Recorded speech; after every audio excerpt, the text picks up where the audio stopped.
Dear healthcare professionals, today, in this video I am going to share with you third case in the series on diagnosis. The series of interesting, uncommon and challenging cases which I came across during my clinical practice while working in critical care over last 28 years. Videos are helpful for all healthcare professionals.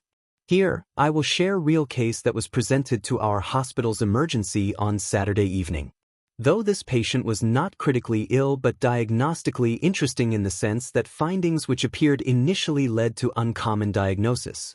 In this case, the simple mistake of not identifying underlying cause would have led to inadequate treatment, therefore possibility of recurrent hospitalization and worsening disease state over time.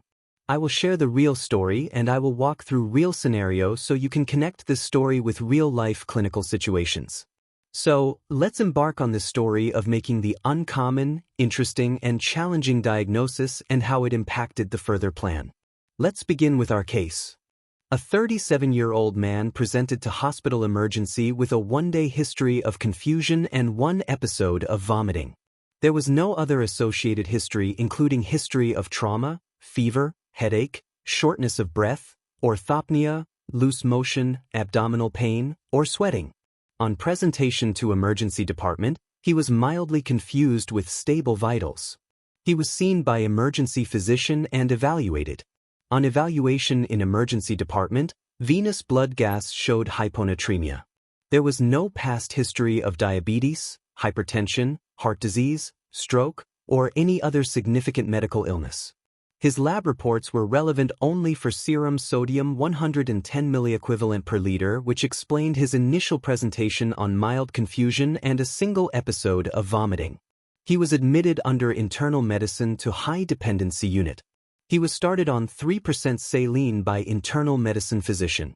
By the time our team led by me saw the patient in high dependency unit on Monday morning, his sodium value was around 130 milliequivalent and there was planning to shift patient out of high dependency unit and discharge according to internal medicine physician.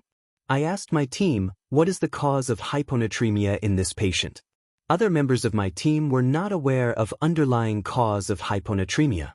I saw the patient who was lying comfortably in bed, fully conscious, asymptomatic, and comfortable. I asked him few questions.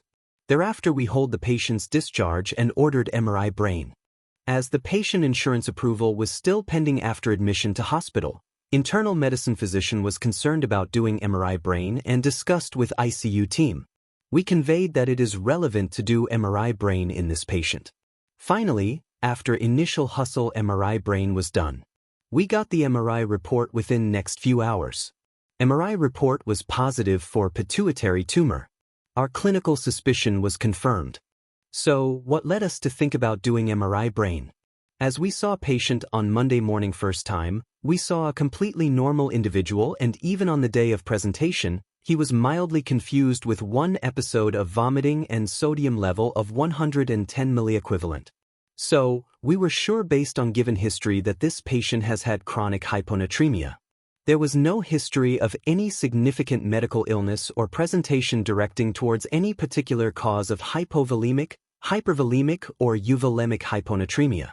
There was no history of any drug intake responsible for hyponatremia. In the past also, we encountered similar patients of pituitary tumor presenting in hyponatremia where there was no other history suggesting towards any particular or specific cause. We ordered MRI suspecting pituitary tumor. So, by doing this we actually narrowed down the possible causes of hyponatremia in this patient. Hyponatremia can occur in patients with pituitary tumors due to several mechanisms, primarily involving the hormone vasopressin, also known as antidiuretic hormone.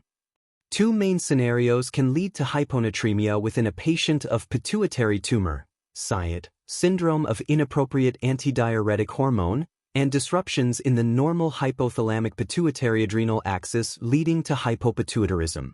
So, what could have been possible if we discharged the patient without identifying underlying etiology?